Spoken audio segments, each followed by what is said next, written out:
Welcome back.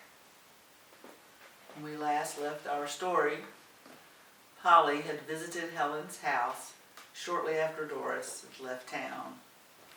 Very true to form, Polly says. "I'm so glad you're not moping around over your maid." She rubbed the plant closest to her and suddenly snatched her hand away. Helen looked up and rolled her eyes. "Just go wash your hands before you touch anything that will go in your mouth. I doubt you got any sap on you from just touching the leaves. Why is it so hard for you to remember not to fondle the oleander?" "Why couldn't you fall in love with a less dangerous plant?" Polly responded from the kitchen as she washed vigorously. "I love my plants, Polly, and they respond to that love. It's something I can do while I figure out what on earth has happened here," Helen replied. Polly returned, hands washed. "Helen, you're made up and left without notice. That's all that's happened here." "She was my housekeeper, Polly, but even you might be able to bring yourself to recognize that she was also my friend. How could she not have been? We shared the same house and cared for our children for years." "Don't remind me," Polly said under her breath as she sipped her coffee. "What?" Helen asked. "Nothing, nothing," Polly answered. Around 11, Gordon came by and found Helen and Polly still on the porch. He had to tell Helen about his conversation with, no, his declaration to Lorraine. He felt like a fool. Polly ran immediately to his side. "Gordon, I'm so sorry to hear about your mother. What on earth could have possessed her to make her abandon her family and friends like this?" "Polly, really," Helen interrupted, pushing her aside. "Gordon, sit down. Would you like some coffee? Polly, would you mind pouring Gordon a cup?" Polly stopped, coffee pot in hand, and looked questionably at Helen. "Just pour the freaking coffee, Polly," Helen whispered angrily, and more audibly continued, "Polly, if you don't mind, I think Gordon and I need to talk about his mom." "What?" Polly looked up. "Why? Really, Helen? Yes, she's his mother, but he's a grown man. You don't need to comfort him. You're overreacting." Gordon heard the familiar tone of dismissal and disregard in Polly's voice. She simply reduced him, had always reduced him, to a non-entity. "How about if I stay here with you tonight, Helen? We could have a sleepover." Polly heard the volume of her voice rise. Somehow, the idea of Helen and Gordon together was alarming.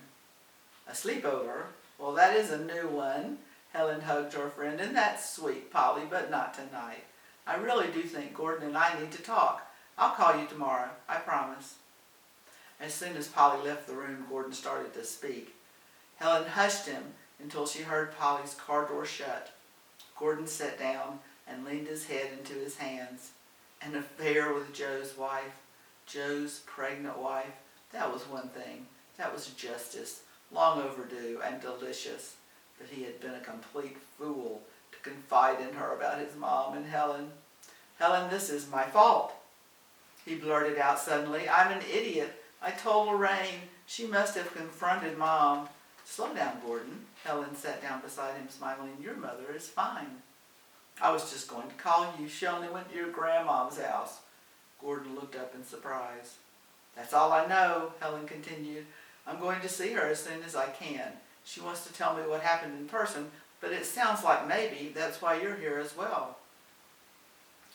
"Helen, you need to know that I screwed up. Big time screwed up." Gordon was pacing now. "I have no idea what came over me to tell Lorraine about you and Mom and..." "What?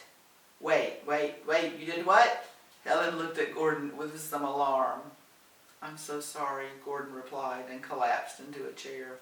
No, Gordon." Helen leaned forward to touch his hand. "It's okay. I'm just trying to understand what I'm hearing. This is making my head swim." Helen sat back and closed her eyes. Gordon watched her quietly as he drank his coffee. When Helen opened her eyes again, she simply said, "Okay, Gordon, go on." Gordon explained as best he could. "But why?" Helen asked when he stopped. "What does Lorraine have to gain from threatening your mom?" "Lorraine's a drama queen, Helen. She just couldn't resist the cards I put right into her hands. What a bitch, what an idiot I am," Gordon replied. Oh my God, Gordon, who else do you think she talked to? Polly? Helen asked. Why would she? I don't think the two of them ever really spoke, do you? God knows Polly hated her, and Gordon smiled. We are talking about Polly here. Don't you think she would have confronted you? Helen smiled as well. Yeah, absolutely. She closed her eyes again and took a deep breath. After a bit, she opened them and held out her cup to Gordon as if for a toast. Gordon, happy up. There's no real harm done here. Gordon stood and looked at Helen in disbelief. No harm? Mom is gone. The two of you are no longer here, living together, being in love, and I did that. Sounds like harm to me. Gordon, Helen motioned him back to his seat, but he continued to stand. You are very dear, do you know that? Gordon did know that, and he hated it. He liked just about everyone he came into contact with. He actually liked Lorraine. Hell, he even liked Polly when they first met. Suddenly, Gordon noticed Helen stand and smile. She was looking particularly smug. Just listen, Gordon. The way I see it, Lorraine is gone, and she thinks she did something big before she left. Don't you just want to call her? Helen was laughing now. And Doris is brilliant to simply go to her mom's house. This is actually pretty funny. Can we please call Lorraine and laugh? Oh, please. Gordon looked at Helen. He was suddenly feeling much lighter. No, he replied, laughing as well. Really, no calling Lorraine. Wouldn't even know how, thankfully. The following day, Helen called Polly. Hi, Polly. I wanted to let you know that I'm going to see Alice. I'm leaving in the morning. Want to come by for a drink later? Of course, Polly replied, but why later? Helen laughed. Come on over.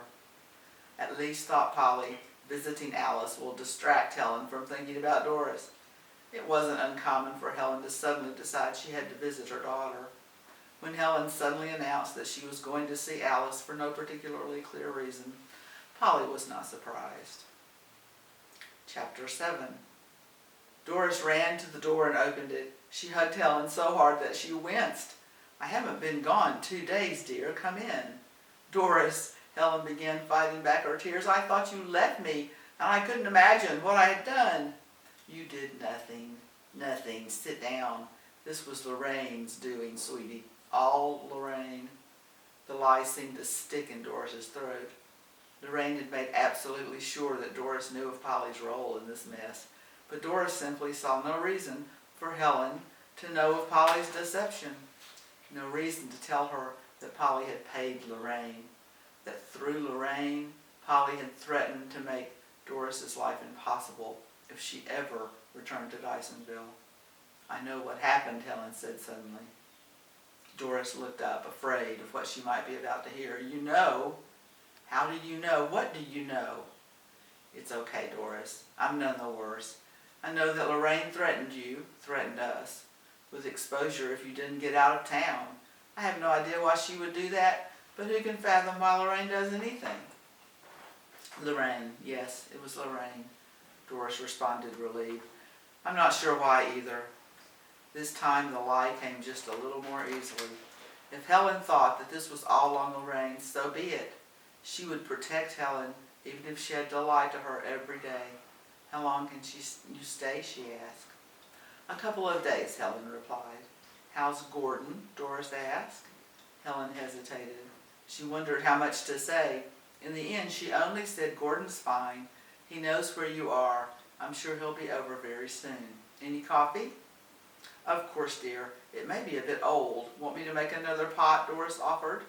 No, I've got it, Helen responded. I'll bet I can guess first time just where you keep all the supplies. Helen felt almost immediately at home in what was now Doris's house. She loved the quaint touches left by Doris's mother. The dollies on the backs and arms of the chairs and sofas, the ancient wallpaper with little yellow flowers. The kitchen left a bit to be desired in terms of size, but this was made up for by a large screened back porch. So Doris asked, when Helen returned, how is it that you know about Lorraine's little scheme? You're not going to like it, Helen grinned and poured for each. I assume, given the look on your face.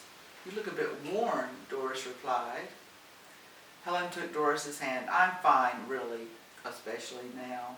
She leaned over and kissed her. It's just that it's been a crazy couple of days. First, Lorraine is gone. Then you. Then Polly wants to have a sleepover. A sleepover, Doris interrupted, smiling, almost laughing at the mental picture that was forming. Do the two of you do that? Well, not since we were about 12. She looked at Doris and shrugged. Anyway, then Gordon is sitting on my porch telling me this is his fault. Then, wait, Helen, Doris interrupted again. Slow down. Gordon? My Gordon? How on earth is any of this his fault? That's the part you're not going to like, Helen continued. He thinks it's his fault because in a rash moment of pillow talk, he told Lorraine about us. Doris thought she might choke. Helen handed her a napkin. I'm sorry, Doris. Gordon is so sorry. He feels like an idiot. Doris was on her feet now and talking loudly. Well, good. He should feel like an idiot. What was he thinking? You know what he was thinking. Helen took Doris's hand and encouraged her to sit. Lorraine, Joe's beautiful and pregnant wife? Yeah, still how stupid, Doris replied. Listen, Helen moved closer to Doris. This is exactly what I told Gordon.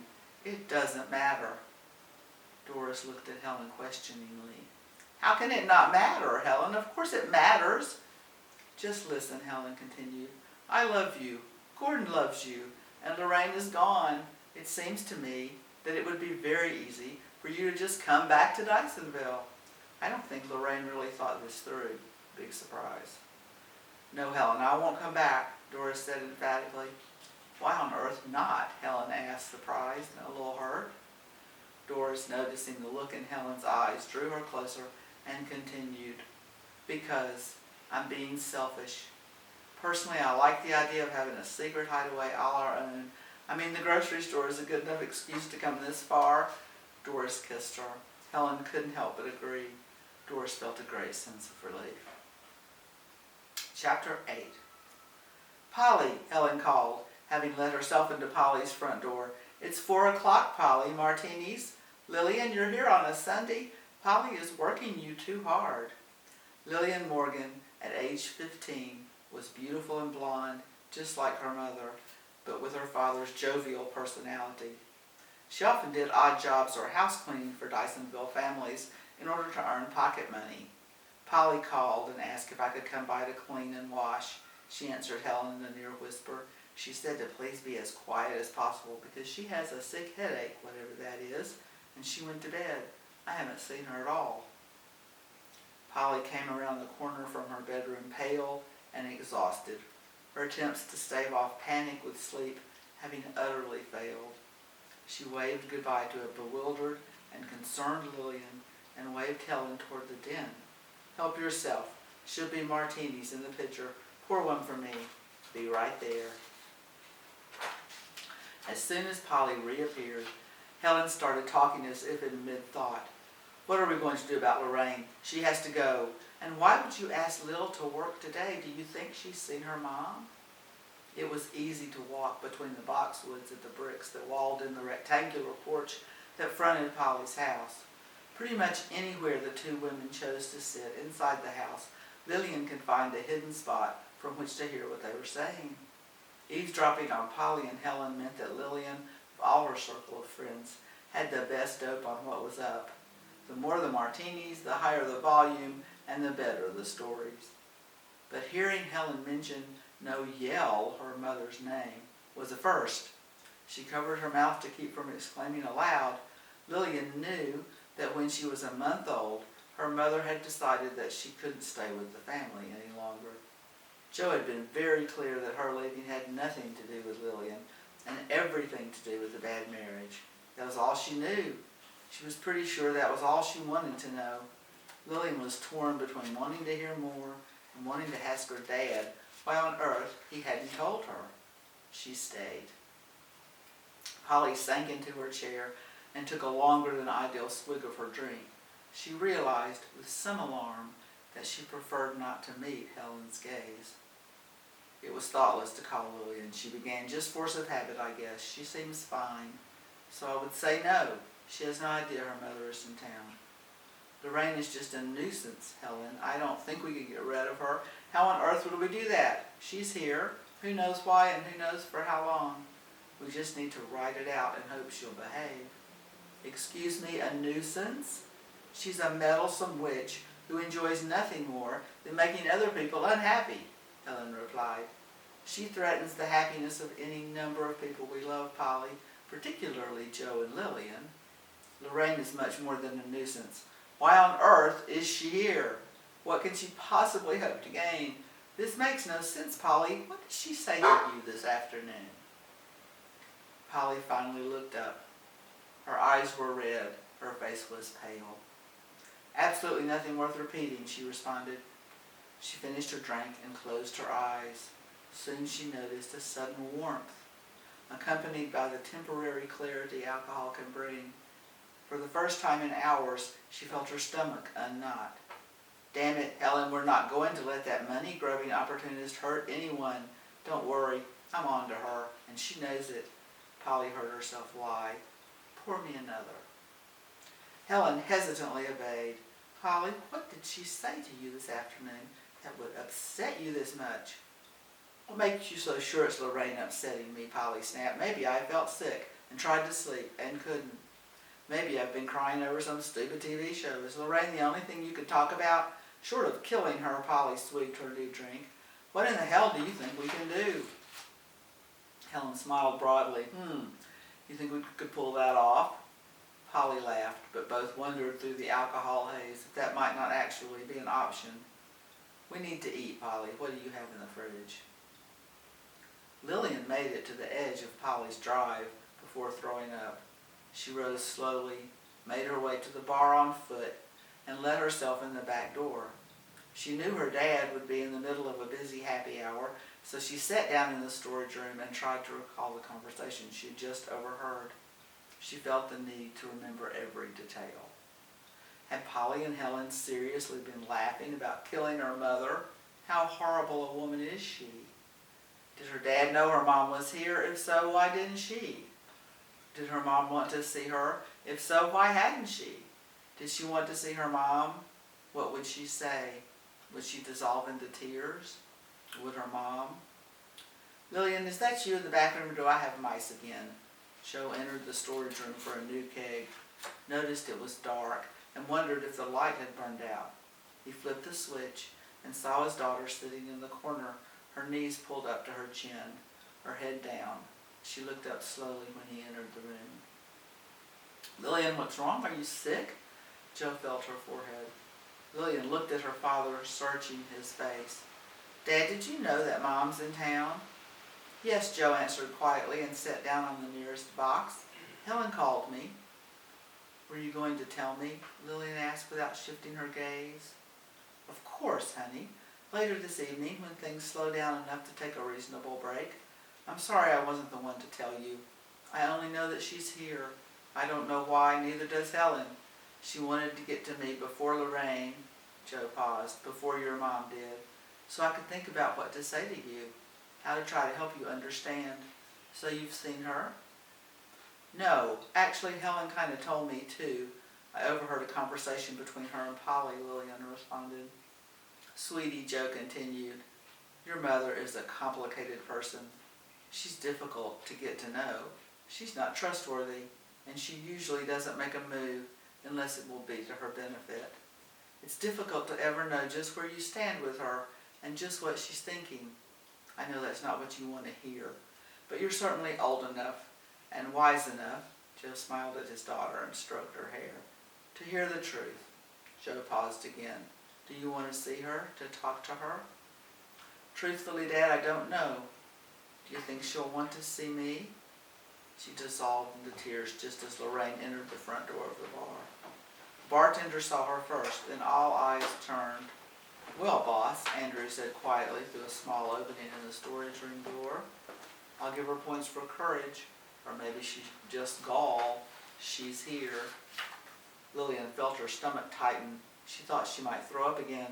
She grabbed her things and ran, stumbling out the back door. Joe walked slowly but deliberately toward Lorraine.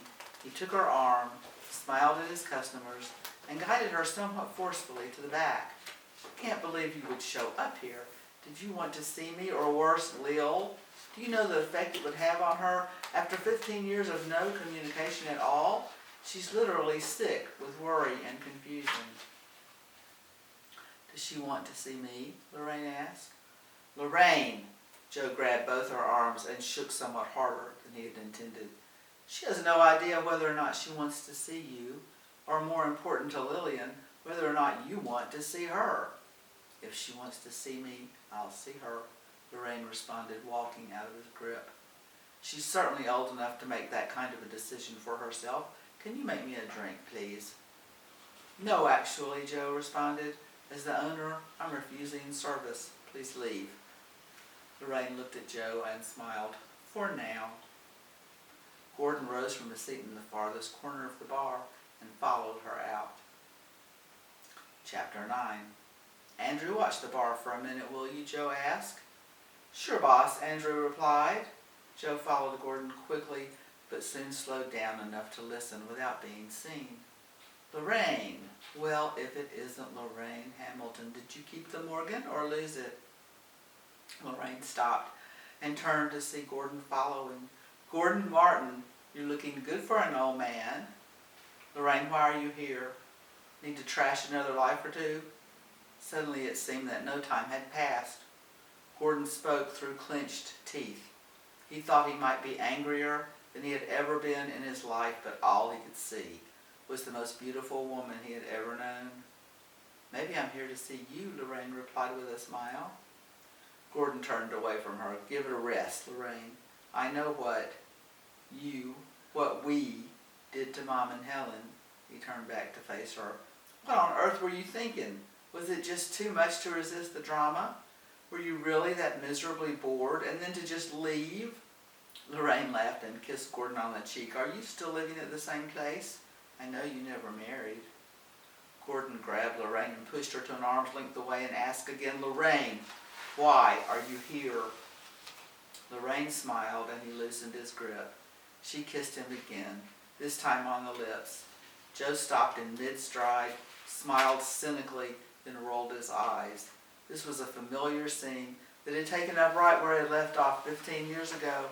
Of course, Gordon and Lorraine, like magnets. "Poor man," Joe said aloud, and turned back toward the bar. Gordon was up early making coffee and thinking over and over to himself, "That really has to top the list of the most stupid things I've ever done." He returned to the bedroom to find Lorraine still asleep. "Get dressed, Lorraine, and leave," he insisted as he threw her clothes at her. "Sure, Gordon, whatever you like." Lorraine rolled over and yawned, then rose and walked across the room naked. She enjoyed the feeling of his eyes on her. She got dressed, found Gordon in the kitchen, and helped herself to coffee. "I thought I asked you to leave," Gordon said without lifting his eyes from the paper he was pretending to read. Lorraine sat down. "Anything to eat with this?" she asked calmly. Gordon looked up and smiled vindictively. He knew it was the wrong decision. He knew it before he began to talk. He simply could not stop himself. "You know what, Lorraine? You know what?" Gordon stood and began to walk around the room, around Lorraine. "It didn't work. Your little plan to split up Mom and Helen didn't work.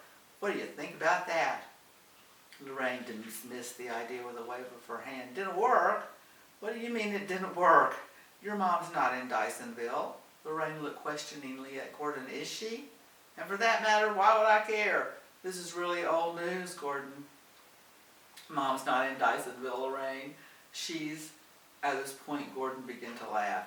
He began to laugh and he couldn't stop. Lorraine looked amused and curious. "Gordon, what's so funny? Let me in on the joke." Gordon wiped his eyes and continued. "Mom's in Silver, Lorraine, right next door. 20-minute drive." He was laughing again, having resumed his chair. "All you managed to do was to send her one town over. That's it. Of course," he continued in a more serious mode, "Helen has to make excuses to see Mom for any longer than an afternoon. But really, you only brought them closer together. You blew it, Lorraine. You just blew it. Now get the hell out of my house." We'll stop there for this session. See you next time.